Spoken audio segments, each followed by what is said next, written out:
stars, classic cars and electric guitars. Tales unfold under moonlit hue. Adventure awaits for me and you. JB Storytime, walking through the night. Brace yourself for a wild flight, from rooftops to the streets below, in the glow of the city's flow. Hey guys, JB here, and welcome to JB Storytime. Mr. Boyd gave me a book to read, and I thought I'd share it with you. It's called Ecuador Wow, and it's about this boy named CJ, and he goes on this trip to Ecuador, and he sees all kinds of cool stuff. The story is written by Susan Hasayek. She's a teacher at the Whitehall District Schools in Whitehall, Michigan. Now, this book is on my iPad beside me because Mr. Boyd didn't have a physical copy. So I'm going to be looking at it to read it. And I'll throw some pictures up for you guys on the screen as I read, okay? So you guys can see what I'm seeing in the book. Does that sound good to you guys? Give me a thumbs up if it's good. Okay? All right, let's get going. Christopher Jeffrey, better known as CJ, was so excited because today he was leaving for a wonderful yet scary adventure. CJ, well, that's like my name. It's initials. I'm JB. He was going to Ecuador, a country in South America. His mother had told him that he would be going to all 4 of the geographic regions in Ecuador. Mr. Boyd said that South America was a continent.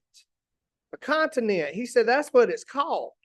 And regions are a part of the 5 themes of geography.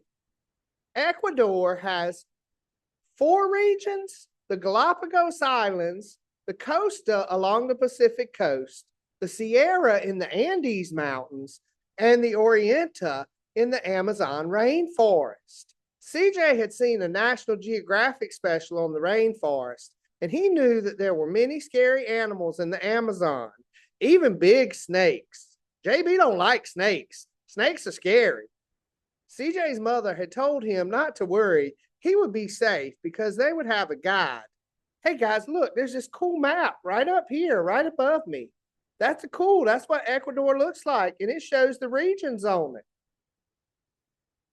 He knew that they would be flying out of Muskegon, Michigan. That's a funny name because that was the closest airport to Whitehall, the town in western Michigan where CJ lives. He and his family would have to fly to Detroit, change planes, then fly to Houston, and change planes again, and finally fly to Quito, Ecuador. Well, Mr. Boyd said all that flying was called movement, and that was one of the 5 themes of geography. So he was doing movement. He was moving all over the place. And this map shows all the places he was going, where he was leaving Michigan. CJ's mother had told him that the elevation in Quito was 9,200 feet and that he may feel a little ill due to altitude sickness. Altitude sickness? Is that why they put them little paper airplane bags on the airplane? So if you get sick on the plane, you can throw up in them? Also, that he had to make sure to wear sunscreen because Ecuador was on the equator at 0 degrees latitude. CJ was anxious to get started. CJ and his family arrived at the airport at 5 a.m. to begin their trip. All 3 of the plane flights turned out to be great. One of the stewardesses even gave CJ a small pair of wings, like the pilots wear. When the plane was landing in Quito, Ecuador's capital, CJ was looking out the window, and he was surprised to see that Quito was located between 2 mountain ranges. Well, that's a cool picture. Look at that. That's a big city. And I see the mountains in the background. Mr. Boyd said that was something called relative location. And that was that it was relative to where it was. So Quito was between 2 mountains. So that's relative location. And he said absolute location would be those lines on the globe, those latitude and longitude lines. They would tell you absolute location, the absolute place it was located on Earth. I absolutely don't know about all that. The tour agency's guide, Juan, met CJ and his family at the airport and drove them to their hotel. As they drove through the city, Juan explained that Quito was a mix of old and new buildings. The old city had a lot of Spanish influence in its architecture. Quito has grown a lot, and today the population is 1,399,378 people. That's a lot of people, y'all. As they drove through the old city, CJ saw a peaceful demonstration in front of the president's official residence. A group of indigenous people from the coastal area were demonstrating for potable water in their area. Potable water? Can't you put all water in a pot? CJ saw armed guards with automatic weapons around the building. This surprised him. He had never seen that in Michigan. There were also guards in old-style uniforms standing on the balcony in front of the president's house. They were in the middle of the changing of the guard ceremony. He was so excited to see this. However, he wondered how these guards protected the president when their only weapon was a sword. The next day, the guide took CJ and his family to a street market in Otavalo. This market was supposed to be one of the largest in the area. They left very early because it was a long bus ride north on the Pan American Highway to get to the market. On the way, they stopped at an equator line marker where Juan balanced an egg on its end. Balanced an egg? I fry eggs. I don't balance them. Juan explained that he could do this because they were at the 0-degree latitude line. Oh, I know that one. That's the middle of the earth, which was the same distance from both poles. This meant that the magnetic pull was the same from the North Pole and the South Pole, so the egg was not being pulled in any one direction. So the North Pole and the South Pole pull on the earth? I'm surprised they ain't broken in two yet. At the market, CJ was amazed at how the people were dressed. Juan explained that they were from local indigenous groups and that they were there to sell their products. CJ saw people selling food that was cooked right in front of him. It didn't look like any fast food restaurant or street vendor that he had ever seen. Some people were selling spices out of bags. He didn't know what they were. However, they sure were pretty. I ain't never seen no spices in bags. I buy my spices in little bottles at the grocery store. People were selling fruit that had been grown in the coastal region of Ecuador.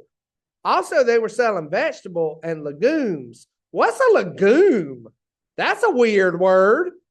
There were a lot of them that CJ did not recognize. There were even children working in the booths, selling clothing and other items. The children were helping their parents. After they left the market, CJ and his family stopped at a beautiful old hacienda that was now a hotel. Hacienda?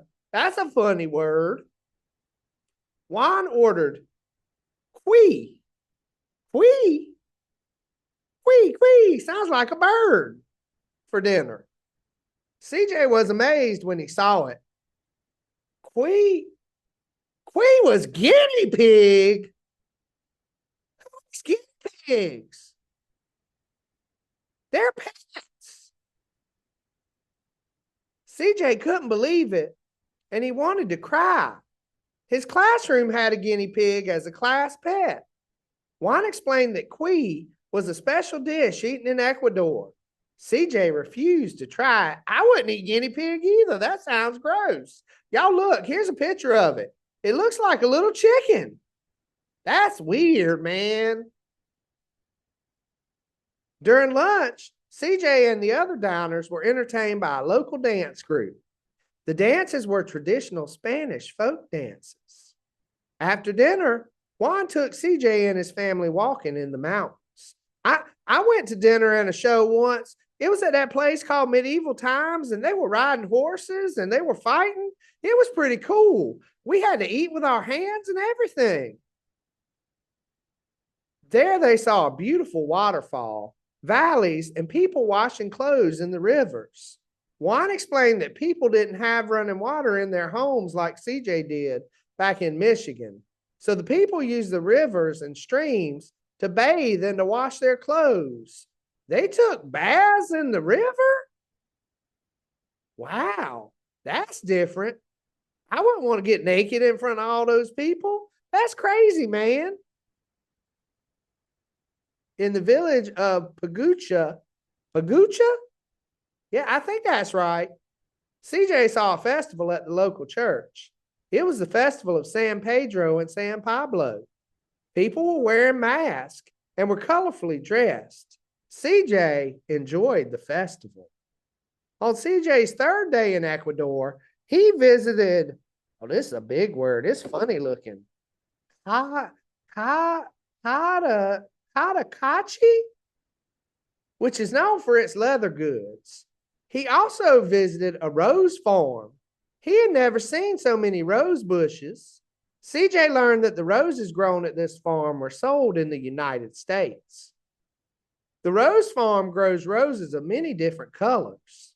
CJ even saw beautiful blue roses.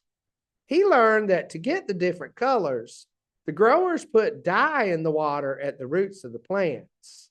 He thought he might try that when he got home.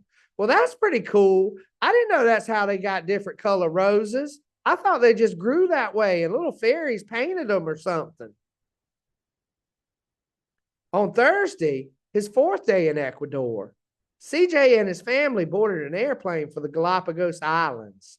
After landing at the airport on San Cristobal Island, they were driven through town to the area where they boarded a boat that would take them to 4 of the 7 islands in the Galapagos.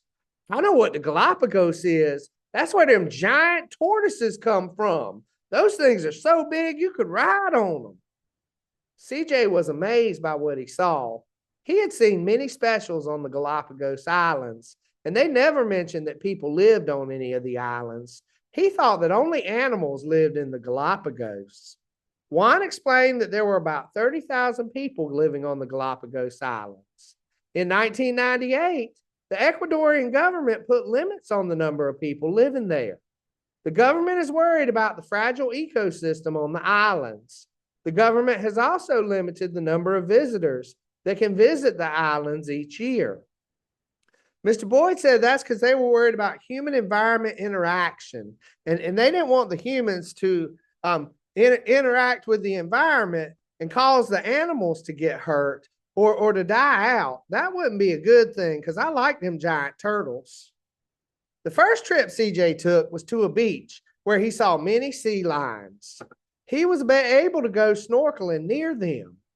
While on the beach, he saw several birds that dove straight down into the water to catch fish. These birds are weird. They got blue feet. Mr. Boyd said, I'm probably going to laugh at this part. We'll see. CJ found out they were blue-footed boobies. He laughed at the bird's name. I laughed too. That's a funny name. The next day, he saw many blue-footed boobies. Some were flying, some were with their babies, and others were sitting on eggs in their nest. Those are some weird-looking birds. On that trip, CJ also saw lots of marine iguanas that swim. He walked right next to them, and they didn't even move. They were not afraid of him. He also saw frigate birds and hawks. CJ learned that hawks were at the top of the food chain on the island. Saturday was a special day for CJ because he saw many penguins. He was surprised because he thought only penguins lived in Antarctica, where it was cold. Hey, where's them penguin suits? They're supposed to have bow ties on. I don't see no bow tie on them penguins. He didn't know that there were penguins that could live in warmer weather. Near the penguins, he saw pelicans and salty lightfoot crabs. He even saw giant tortoises. Yep, I told you guys there were giant tortoises there. In the water near this island, he saw a shark. That scared him. His mother reassured him that he was safe. I'd be scared too. I'd run away from sharks. That's like Jaws. We don't like them. They're scary. CJ's last day in the Galapagos Islands was spent snorkeling. He saw many different kinds of fish. His mother chose to go on a glass-bottom boat to see the fish. She got seasick. After snorkeling, CJ went on shore where they saw many flamingos. Juan told CJ that flamingos were pink because their diet is mostly shrimp. If I eat a bunch of shrimp, you think I'll turn pink? I like shrimp. On Sunday, CJ and his family flew to Guayaquil, where they were going to tour the coastal area. I like fried shrimp. I like broiled shrimp and baked shrimp and shrimp scampi and shrimp kebabs and shrimp creole and all kinds of shrimp. Their first visit was to a mangrove farm. There were armed guards on the boat that took them through the mangrove area. The guards were there to protect CJ and his family from pirates. Pirates prey on gringos. He thought pirates were only in the movies.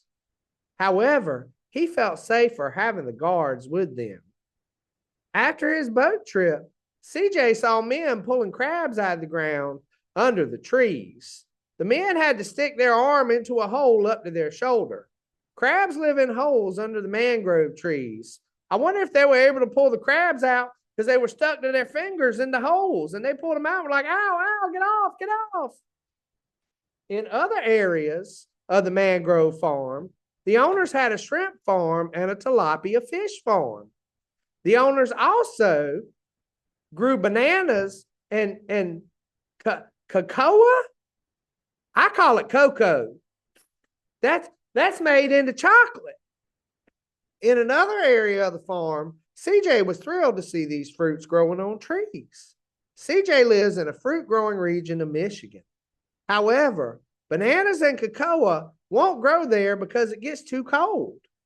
Can't grow bananas in cold weather. You got to have warm weather for that. His guide explained that the bananas are put in plastic bags for protection. See them, they're in bags from bugs and other animals. The cocoa fruit, which is a nut, that don't look like no chocolate. That's weird looking. The cocoa fruit was huge and red. The guide broke open a cocoa fruit and let CJ taste the seeds inside. He was warned not to chew the seeds, only to suck on them. The inside was white, and it didn't taste much like chocolate to him. It don't look much like chocolate to me either. In Guayaquil, the largest city and seaport in Ecuador, CJ and his family stayed at a new hotel in the banking district. CJ noticed that there were armed guards everywhere. He felt safe there. That evening, he had dinner on a ship while it sailed the Gaius River. The next morning, while brushing his teeth, the water stopped. Juan later explained that in parts of Ecuador, they often lose water and power. I had lunch on a boat one time. I was out fishing with my daddy, and we put peanuts in our Coca-Cola, and we had ham sandwiches, and it was good. The next day, CJ and his family drove north along the Pacific coast through many coastal villages. He noticed that many houses were built out of wood and were on stilts. This was different from other parts of Ecuador, where most of the houses were built out of cement. Cement? That stuff they put down on the ground? There were also many street vendors selling several different kinds of fruits. He did not recognize many of the fruits. In the evening, CJ went swimming in the Pacific Ocean. While swimming, he noticed that the coastline reminded him a lot of the coastline along Lake Michigan, where he swims at home, with its tall hills, sandy beaches, and big waves. The biggest difference he's found was that the Pacific Ocean is saltwater and that Lake Michigan is freshwater. Of course it is. An ocean saltwater and a lake is freshwater. Why wouldn't it be? That night, CJ went to bed early so he could get up early the next day and go whale watching. The next morning, CJ and his family went to Puerto Lopez to catch a boat to go whale watching. On the boat, CJ was so excited when one of the other passengers yelled that there was a whale off the port left side. Oh, port means left side. Okay. When CJ looked to where the man was pointing, he saw three whales. Three whales. Three whales? Two of them looked like they were playing a game with each other. This was so exciting for him. After the whale watching, CJ and his family toured the town and visited a local market where they saw meat and chickens hanging in the open air for sale. This was unlike any of the meat markets in the store near CJ's home. He even saw a truck bringing chickens to the market. I ain't ever seen no chicken look like that. When I buy them from the grocery store, they're already cut up. After lunch, the family toured the Ecuadorian National Park. The park guide explained that this was a dry forest and was inhabited by many indigenous families. While walking through the park, the guide pointed out a boa constrictor in the trees. Ugh, I would run away. I don't like no snakes.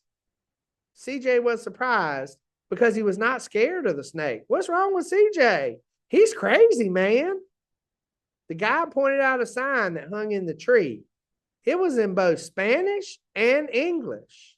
The guide explained that this is how the people in the area feel about the land they live in. Each day will be poorer if we don't take care of our biodiversity. I think that means take care of the trees and the plants and the animals. CJ saw two men getting water from the local well. They used a horse to help them carry the water back to their house. This is where the local people get their water. I'm glad I ain't got to go fill up buckets at a well. I cut on the faucet and my water comes out. After the tour, CJ and his family drove north to Manta, another seaport city. It was a very long drive, and they arrived at their hotel very late. The hotel was located on the Pacific Ocean. In the morning, CJ and his dad went for a walk along the Malcon. Oh, that means boardwalk because it's in parentheses in there, near the hotel. I've been to the boardwalk before. It's pretty cool. Sometimes there's games on there. Sometimes there's all kinds of stuff going on, like a Ferris wheel. There they bought two figures made out from tagoa nuts, an iguana and a toucan. He thought they were so cute. CJ learned that the tagoa nut is a renewable rainforest crop. I ain't ever heard of no tagoa nut. CJ and his family toured several schools in Manta.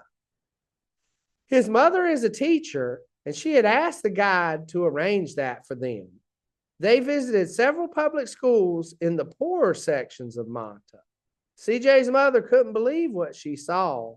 The students didn't have many books, and there were very few supplies in the rooms. There were no windows in the classroom, only openings at the top of the rooms near the ceiling. However, the children seemed to be happy and eager to learn. Also, there were no televisions or computers in any of the rooms. No TVs and no computers. I don't like that. This made CJ's mother appreciate all of the supplies and technology that she had in her classroom. Those children look real happy. They're at school and having fun, it looks like. The next day, CJ and his family flew to Quinza, a city in the Andes. I don't know if I'm saying that right or not, but that's the best way I know how to say it. The streets in Quinza were very narrow, which surprised CJ. He thought they would be wider. He also noticed that the shops were narrow, unlike most of the stores near his home in Michigan. There were a lot of churches in the town. Also, there were a lot of indigenous people in Quinza. CJ saw some children going to school, and he was surprised to see that they wore uniforms in school. Glad I ain't got to wear no uniform. I'd be upset if I couldn't wear my hat and hoodie every day. And my shorts, I like my shorts. The next morning, CJ and his family drove to Inga Perka, an Incan ruin. Oh, I know about the Incans. That's something we're going to learn. And Mr. Boyd talks about them this year. The guide explained that the Incas had only been in Ecuador for about 70 years before the Spanish came. Cuenca had been an Inca capital, and the ancient Inca trail went through Cuenca and Ingapirca up to Quito and down to the Amazon area. Well, that's some cool looking buildings. CJ saw a school group on a field trip. He thought that was so neat. He wished he could go to a place like that on one of his school field trips. At Ingapirca, the guide explained how the Incas constructed their buildings. All of the large stones fit together so well. CJ even learned that some of the stones used in the buildings had come all the way from Cuzco in Peru. Cuzco, that's that guy from the Emperor's New Groove. I didn't know there was a place called Cuzco. This surprised CJ because he knew that before the Spanish came, the indigenous people did not have horses. So how did they move the stones? CJ would have to think hard about that question. No horses? That's crazy, man. The next day, CJ and his family went to the Parque Nacional Cajas, an Ecuadorian national park. I guess Cajas means park. He was hoping to see a condor or a spectacled bear, the only bear that is native to South America. If I saw a bear, I'd make a spectacle of myself running away. I don't want it to catch me and eat me. He didn't see either of them. However, he did see lots of beautiful places in the mountains. He was even able to walk up the side of one of the mountains. He was out of breath when he got to the top. He also saw beautiful plants like acapaya plant, a favorite food of the spectacled bear. Oh, that's what the bear looks like. He looks kind of weird, and those plants look weird too. The spectacled bear sits on it and then eats the center of the plant. This was his last trip before he left Quinza and flew back to Quito. The next morning, CJ and his family flew back to Quito. In Quito, they boarded a bus for the Orient Rainforest. It was raining and they had to drive through the mountains on some very bad roads. CJ was very scared. When he looked out the window, he saw that the road was not paved and parts of it had washed away. In some places, there was only one lane, and he saw a lot of signs that said peligro, which means danger. Well, the roads around my house are not paved, and some of them got great big potholes in it. We had to be careful because we bounce all over the car.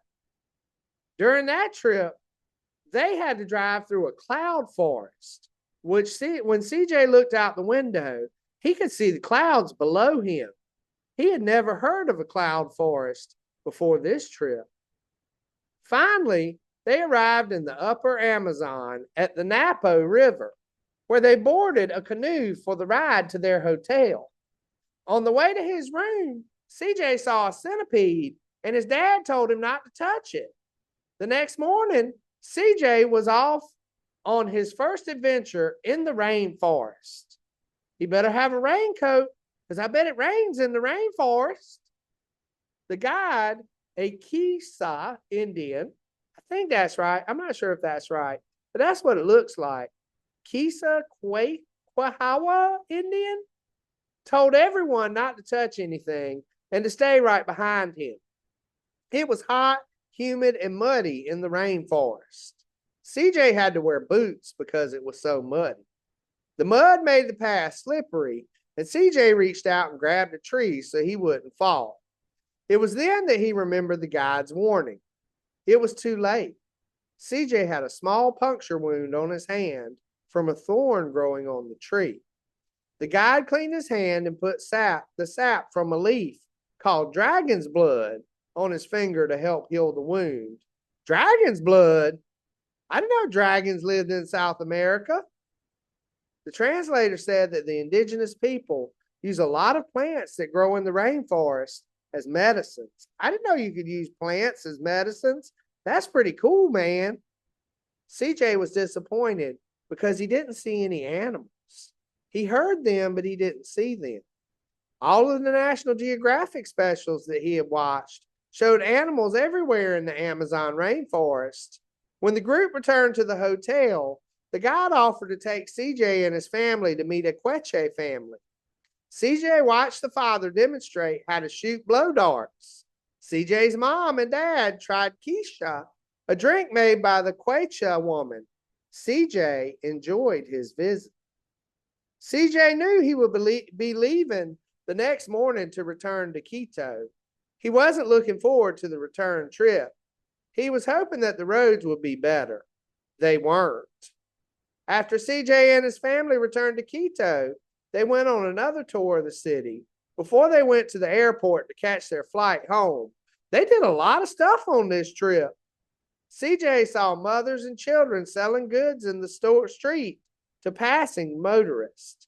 He could now recognize which indigenous group they were from by the clothes that they wore.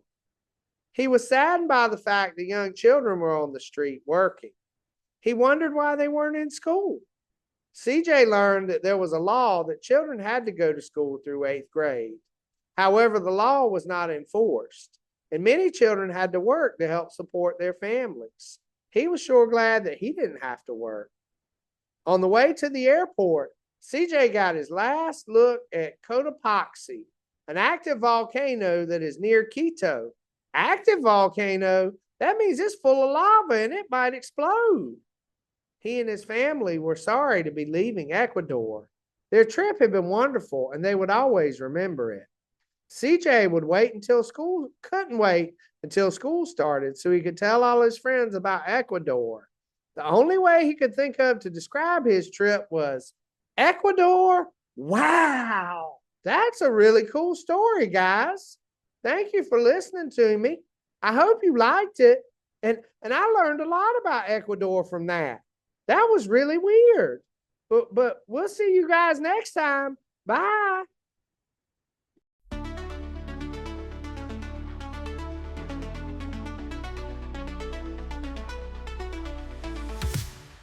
Neon lights and shadows play in a city where dreams sway.